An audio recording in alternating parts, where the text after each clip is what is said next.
Are you serious about your health and fitness, but overwhelmed by the conflicting information and BS all over social media?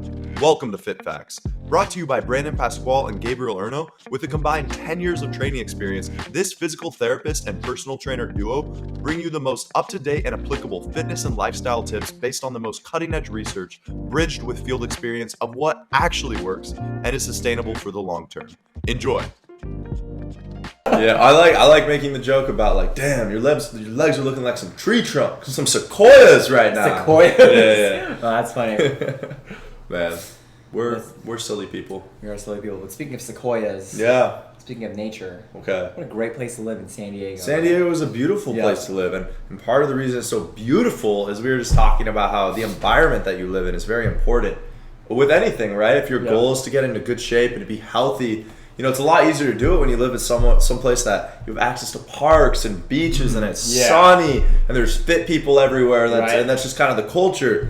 And that was kind of making us think of a couple things. First of all, we wanted to talk about the deep health model because that's the topic of this episode. You know, health, it's not just about being jacked. It's not just about being skinny. It's not just about being pain-free. There's a lot of areas of health that we want to focus in on. And of course, one of them is physical. It's going to be you want to feel energized, you want to feel vital, you want to feel strong. But there's some other often underlooked areas because people, you know, oftentimes they'll have their goals and they're willing to sacrifice other areas of their life. Maybe they want to get this certain body so their social life goes to shit. I see, yeah. We don't want that, Brandon. We want holistic health, right? Oh, you know, I'm all about the holistic health. Yes, sir. So the deep health model talks about 6 different things. I'm reading it right out the book here. We'll expound on it though. Environmental health, right? It's like, what is around you? How is that affecting your health? So that could be like you said, As in environment, like the stores here, or maybe sure, like do you have healthy stores in your I see what you area? mean, okay. Do you have a park near you where you can walk, like, or do you live in the city where it's dangerous to go outside and it's hard to like I see. Like weather also, like weather, hurricanes, you're right. Totally. Or it's too hot. It's hard to go on a jog outside when this fucking hurricane could sweep you away. A tornado could sweep you away at any moment. True, yeah. You know? Physical, we already mentioned that. Mental's actually referring to like your cognitive function. Like, are you alert? Are you sharp? Are you clear? Oh, okay. Then there's emotional. That's more like, how do you feel emotionally? Are you depressed? Are you anxious? Are you happy? Are you sad? Whatever. Yeah.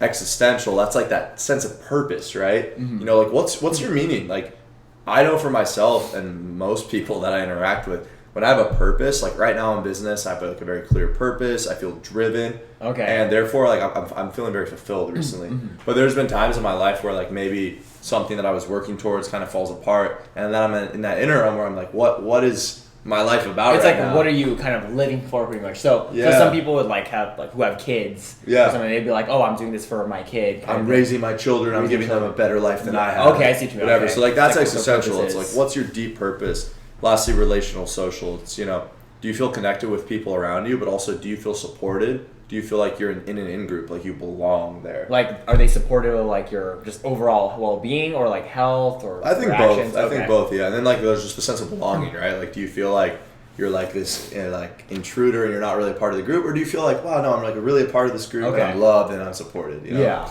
So those are the 6 areas of deep health, and I think it's cool because, you know, there's the biopsychosocial model. That's another. Oh yeah, we had a whole episode about that. We had an whole episode about that, and we did it as that relates to pain, but it's very similar, right? The biopsychosocial model can apply to health too. How are you biologically? How are you psychologically? How are you socially? I think this just expands on it a little bit. And when we look at that, I think it's kind of really powerful to think to yourself, how is your health in each of those areas? Because a lot of the times, you know, I found myself maybe I get really good with my physical health, but then maybe like my mental health is suffering a little bit. Like, you know, you can be stronger in certain areas and weaker in other areas at the time. So I'm curious hearing for you, like, what is the area you feel like you are the strongest right now? And then what is the area where you feel like you could improve the most? We got to get a little vulnerable right now for the audience. For you real. know? Honestly, for me, probably just because like I'm just like so been in tune with my business, probably that relational social is probably like out the window right now because I haven't interacted with people unless it's like a big event like my friend's bachelor party. Totally. Or the wedding is coming up, or if it's like something work related, or if I bump into them in the grocery store. Yeah. So probably that, just because I've been like kind of like focused more on my business, which is gonna be, I guess, existential maybe. That's my purpose. And I would also even add, like, maybe me, like, ever since my girlfriend and I, we were adopting a dog now. Sure. We adopted a dog. I would add that dog into an existential thing because it's like, now he's my wallpaper. And I'm like, oh yeah. So, because we knew he had like underlying conditions. So I'm like, oh yeah, everything I'll do is going to be, it'll be for him. For Doug. Yeah, for Doug. Yeah. And then I would say. I would add for you too, like part of the existential purpose for you is you really actually do love helping people improve their lives exactly. and get rid of pain. So that's like a deep purpose for you too. Yeah, and then the pros and cons of that is like that kind of like messes with my probably mental state because when I do have clients that aren't like succeeding, maybe. Yeah, that would be more emotional in this context because mental is just like your cognitive bandwidth and how sharp you are. Cognitive bandwidth, nice. But yeah, probably my emotional state because it's like if I don't have clients succeeding, it's like even though like I have to kind of back up and say, what can I control? I always like go too hard on myself and be like, oh shit, okay, what am I not doing to help this client? Like maybe I could do this, maybe I could do that. Sure. Instead of like thinking like, okay, maybe it takes time and maybe I just gotta kind of do what I can and control what I can control instead of like focusing on like everything else. Totally. Yeah, I really like that. And I think this is important for everyone because, like maybe someone can be doing pretty well in an area and they don't feel great, right? Like maybe they just still feel like something's missing or they're just not feeling their best. And I think a lot of times people will think, okay, I need to do better in this area. Like let's say someone like they struggle with their diet for a long time and like recently they've been making really good progress on their diet, but they're still feeling like kind of like bad about themselves. Yeah. A lot of times people are like, okay, like this area that I've made progress in, I need to make even more progress in it and then I can feel good about myself. But ultimately, no, actually look at one of these other 6 areas, realize like this emotional area is an area that you need to focus on specifically right now. Okay. Like it's okay to maybe just go to a maintenance level of your diet stuff, not make any new progress there. You've made some great progress, sustain it, don't let it go, but you can shift to this other area. And like I think that's really cool. For me, right now I think physically I'm feeling super good. Yeah. I think here this is pretty good, comparatively. But I think emotionally, definitely I deal with anxiety, so that's something that always, is something I have to be very cognizant about, right? It's like it's not that it's like impairing me, but it's an area where I just know for myself, all right, I always got to give a little extra love to just making sure my emotions and like my mental health are taken care of and in check, So it's just good for people to know because like everyone's different. Some people, they're going to live in an environment where it's just super easy for them to be active and stuff. Yeah. Some people, they're going to have to cultivate that environment with intentionality. Yeah, it's tough because like I know like I used to have like this online client and then he was the first in like his household to kind of get a personal trainer online and actually instill eating habits. But then like he lived with his parents and also he lived with his fiance at that time. And they weren't really into that kind of lifestyle. They were all about like fast food, whatever is the cheapest kind of thing. They didn't really care about quality. So when he started like, meal prepping for himself, his environment, or maybe this is more social relationship, they thought that he was like kind of insulting their food or like how their culture was, I guess. Totally. Yeah. Actually, I watched like a kind of a funny like Instagram reel today, which I can like kind of relate to, but not really. But the Instagram reel itself was like when you come from like an ethnic household and you try to lose weight, and like the specific guy, he was Arab, so like his example, he's like I tell my parents like, oh, I'm trying to lose weight, and they're like, all right, and then they proceed to just douse like tons of olive oil and all over it. And then he's like, no, like I'm trying to lose weight, and they're like, oh no, it's healthy, Habibi, it's healthy. I know what you mean. It's like super funny. So it's like definitely like like especially people who come from certain backgrounds, like food is very important culturally. Yeah, exactly. And like people can feel offended and like rejected. When I try to like eat healthier, because I was a little more overweight in high school. Yeah. But then I did like research on my own, talking to a few of my friends from high school. I was like, all right, I need to like stop eating rice. So when I stopped eating, because like growing up, my parents, they kind of grew up with like the mentality of like everything's very like sparse. Like there's not that much to go around. So I would actually get disciplined if I don't finish my food. Yeah. So I was kind of getting used to that. But now I'm in high school. I'm like, all right, I'm trying to create my own like mindset kind of thing. But they didn't like obviously they didn't discipline me, but they kind of like saw me as like, why the hell isn't he eating his rice? You know what I mean? And then when I would go to family parties. So you're not saying you would stop eating rice. You're saying you would just stop eating rice when you were full. Well, no, actually, I stopped eating rice. So I'm gonna challenge you then. Yeah. We just had a great podcast episode Yeah. a couple weeks ago with Emily. Yeah. An amazing, nutrition coach. What do you think Emily would say about you labeling a food as I can't have this food at all? Okay. So first of all, I still eat rice right now. Oh, I'm okay. talking about in high school. I stopped eating rice. Like, Okay. she probably would say like, that's probably because you thought of it as it was marketed back in the day from like your friends saying, oh, maybe if you stop eating rice. Yeah, so you thought of it as bad. Yeah, I thought of it as bad. But exactly. you realized that's. I realized it's good in moderation. Yeah. Yeah, but it was still like kind of like, nice to experience. I wouldn't say nice, but it was like very unique to experience that, especially like growing up in a Filipino household. Yeah. Where rice is served with everything. We eat staple. rice with like eggs, rice and bananas, right? kind of thing. So when I told my parents that, they were like, "What the hell's wrong with this guy? Okay, we're not letting him go to this high Is school he our anymore." son? I know, right? For real. That's funny. But it's crazy because then me making those lifestyle changes, even though it's so extreme, it kind of brought them to kind of wake up a little and have them choose healthier like meats. Yeah. Right now they actually use ground turkey for their lumpia, which is a Filipino egg roll. Totally. Instead of like this like very fatty beef and pork. So I'm like, oh wow, ground turkey lumpia. Yeah. Take note of that, all my Filipino followers. Dude, I'm gonna have to try to make some. I still need to get some good Filipino food in San Diego. You said we were gonna go together. That's true. There's a spot in Barrio Logan. Logan. Speaking of San Diego and spots and stuff, like a Yeah. little segue that might be kind of fun to do this episode. We're talking about environment. San Diego is a wonderful place to live if you are someone who is into fitness and has an active lifestyle. Brandon, what would you rate like some of your top hikes and walks in San Diego? We'll just go over this super quick. Okay. Toss a couple places out. I'd probably say hike if you want to challenge yourself. Challenge. Okay. Challenge yourself. I'd say probably. I don't know. Is that Devil's Landing? Is it? Devil's Punch Bowl? Devil's Punch Bowl. There you Oh, go. that's Yeah. kind of far away. That's like an hour and a half away or Is something. it really an hour and a half away? But dude, Okay. I've done that. It's so cool because it's like a pretty long Yeah. hike. It's out, I think, in like Ramona, California. Yeah. And then there's like you can jump off the rocks into the water. Yeah. That place is I've never sick. hiked that, but all my clients who are like all into hiking, they Okay. said that one's actually pretty tough. If you go like on a certain route, I think it's that or Cowles Mountain. When you go like on a certain route, where you instead of taking the main way, you go. You're the thinking back of Cowles Mountain, and yes, Cowles Mountain, there's a back way, which is a lot harder. Yeah, there you go, yeah. But Devil's Punch Bowl is a completely different thing. Cowles Mountain, that's kind of like the classic San Diego Oh, is that hike. okay? If you Yeah. go to San Diego State, you're hiking Cowles Mountain Yeah, all the time. okay, yeah. That's a fun one for sure. I like Iron Mountain up near Poway. Okay. That's longer. You get a really cool view. There's like Yeah. a telescope at the top. Those, I'd say those are and then my favorite is Ho Chi Minh Trail because As in potato chip. no, Ho Chi Minh Trail is in La Jolla. Oh, okay. And you hike down to Black's Beach, but like the part where, because Black's Beach is a nude beach. Yeah. But this is the part of Black's Beach where like most people wear clothes. Okay. That's fun. No, I'm just kidding. So you'd be on the other part. Okay, right? all right, there we go. But anyway, so you hike down, but it's like kind of freaky because there's points where like you have to like climb through these really narrow rocks, or you're like on the edge of like a 20-foot wow, drop and okay, stuff. yeah. So it's like pretty safe. It's not the hardest hike. It's quick, 20 minutes, but it's fun because you do this super fun kind of freaky hike. Then you're down at the beach, go body surfing, hang Yeah. out for a couple hours, and come right back up. I'd say that's my favorite hike. Yeah.